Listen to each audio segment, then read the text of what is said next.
Hello everyone! Welcome back to my channel. So for today, as what you can see from the title below, this is going to be my another back to basic makeup tutorial video. So ito yung paano magkilay or how to do the eyebrows. So ayan guys, zoom in ko na kayo para makita nyo ang aking eyebrows and ganyan po ang kalagayan ng aking eyebrows. So first things first, what I'm going to do is to apply a translucent powder sa aking eyebrows. This is to set my eyebrows para hindi siya mag-oil up agad. So, para sa may mga oily skin, this is going to be a very good technique when it comes to, you know, hulas-proof or waterproof eyebrows. So, I'm just going to let it sit for a minute or a couple of minutes, then I'll be right back. So, after a couple of minutes, I am going to blend the powder sa aking eyebrows. And then, we will proceed sa pag-apply ng eyebrow product. So, ayan. So, for the eyebrows, guys, it's up to you kung ano yung gusto nyo gamitin. You can use a pencil or eyebrow pencil. You can use a pomade or you can use a eyebrow powder duo. So, for me, ang gagamitin ko is yung Anastasia Beverly Hills na eyebrow powder duo. And this is in the shade of dark brown. So, this is my favorite. Ganito yung itsura niya, guys, sa loob. May light color and may dark color. So, this is dark brown. So, for the tools, guys, it's up to you then kung ano yung gusto nyong gamitin na eyebrow brush. So, yung eyebrow brush na meron ako dito, may ganyan ako kaliit na brush. Meron din akong ganito, guys. Something na angled. This is perfect for the eyebrows as well. And meron din akong ganito, guys. Flat lang siya. So, what I'm going to do is, ito yung aking gagamitin, then babasain ko lang siya ng setting spray. Gusto ko kasi basa para talagang maganda yung application niya. So, with this powder, ang gagamitin ko is, ayan, nakikita nyo basa siya, guys.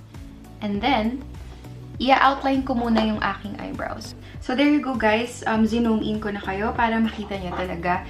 So, as what you can see, basa yung aking eyebrow brush, and I'm just going to dip it here sa brown or sa darkest shade na meron dun sa brow powder duo.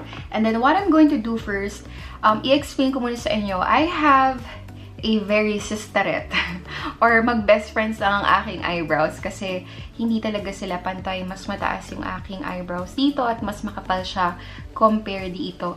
Pero mas straight to, guys, kaysa dito. So with this eyebrow brush, I am going to dip it dito sa aking eyebrow powder duo. Itong darkest shade. Mas maganda yung opacity ng aking eyebrow product. So, ang ginagawa ko, guys, ina-outline ko muna yung aking kilay. Yung baba muna yung inuuna ko, guys. And mas gusto ko yung ganitong brush kasi mas mabilis siya, guys. And then, itong tail uli.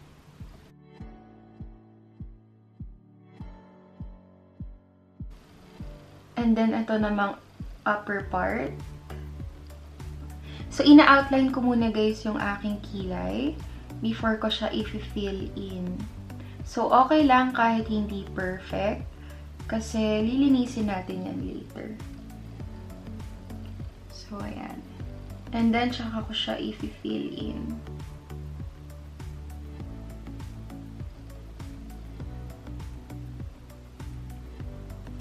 And by the way, guys, when it comes to doing your eyebrows, make sure na light-handed lang kayo para hindi ganun kasobra or ganun kadami agad yung product na mailagay nyo. So for me, my own preference, guys, hanggang dito yung aking eyebrows. So, onti pa dito sa upper side. So as what you can see, guys, medyo faded dito sa inner part ng aking eyebrows because para magmukha siyang mas natural. So, ang ginagawa ko, guys, i-outline ko pa to ng onte dahil ang ginagawa ko is hanggang dito sa aking eyebrows. And then, I'm just going to put an outline here and then a little bit here. Mas light-handed talaga sa upper part ng eyebrows. And then, I'm just going to fill it in.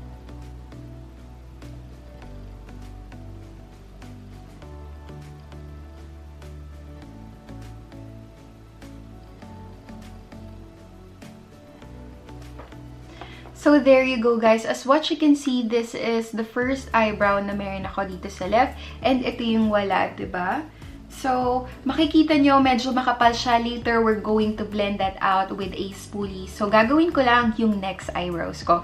It's the same thing. Babasain ko uli yung aking brush with a setting spray.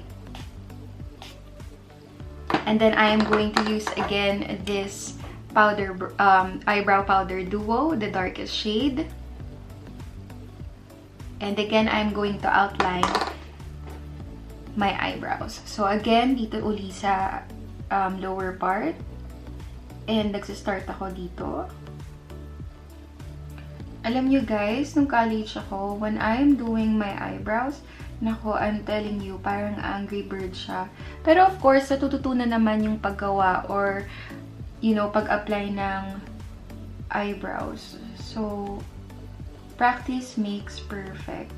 So, there's no such perfect, you know, eyebrows. Siguro meron talagang mangilan-ngilan, but mine is not perfect.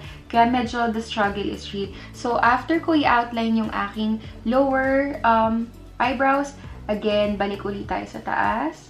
Doon naman tayo mag-outline.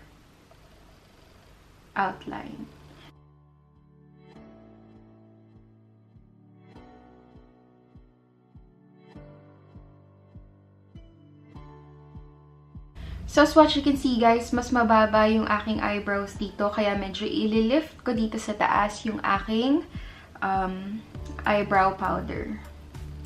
Or yung aking pagdodraw ng eyebrows.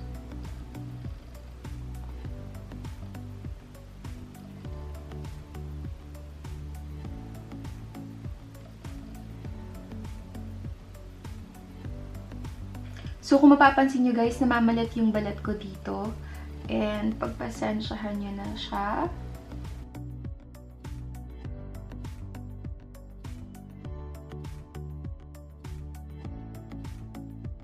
So, after applying a powder, what I'm going to do next is to use a spoolie and then i-blend sila together. So, I'm just going to start here.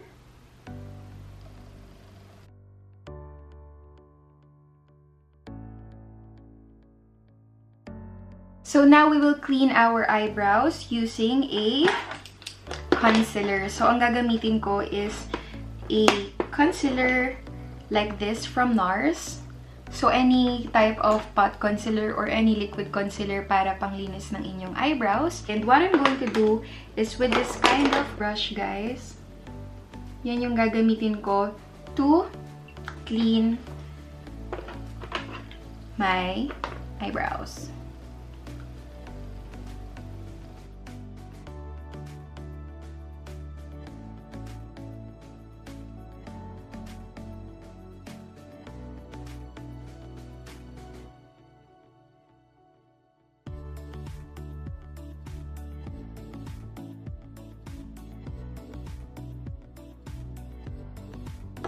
So, as what you can see, nilinis ko na siya. And then, what I'm going to do next is to blend it, of course. Using the same brush. I'm just gonna blend it and then later I'm gonna set it with a powder.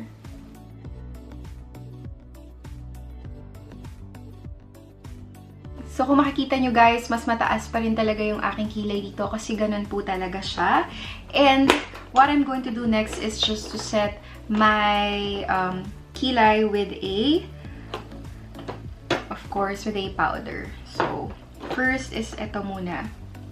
Just set ko lang siya.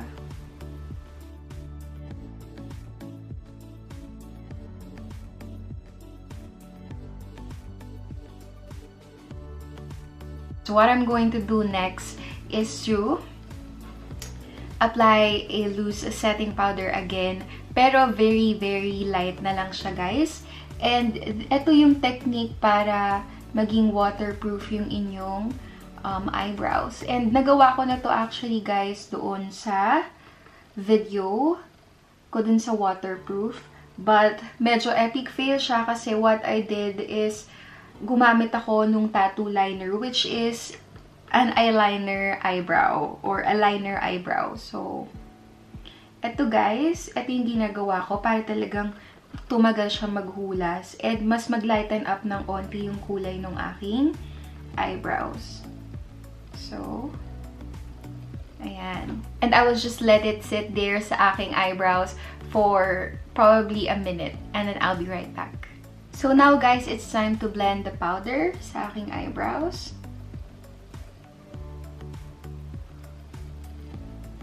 And what we're going to do next is to apply a gel or eyebrow gel mascara. And yung eyebrow gel mascara ko na favorite is this e.l.f. eyebrow gel mascara. And talagang favorite ko to, guys. So what I'm going to do is to apply it dito sa aking eyebrows. Pataas yung stroke, guys.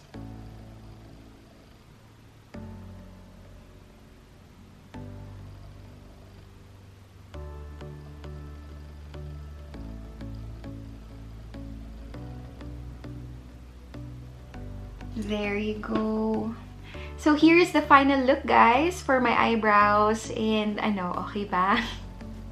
So, ayun guys, that's my step-by-step process and technique when it comes to applying or doing my eyebrows. So, my eyebrows, I can't say na eyebrows on flick siya, but this is my go-to eyebrows or this is my everyday routine when it comes to eyebrows. So, by the way guys, just for disclaimer, I am not a makeup artist and this is the technique that works for me. So, I hope you understand, guys.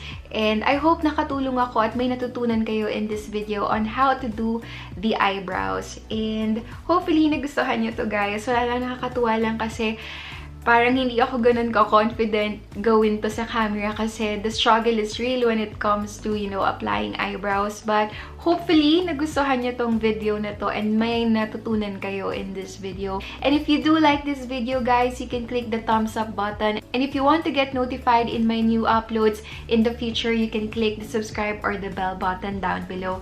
So thank you so much for watching, guys, and I will see you on my next videos. Bye!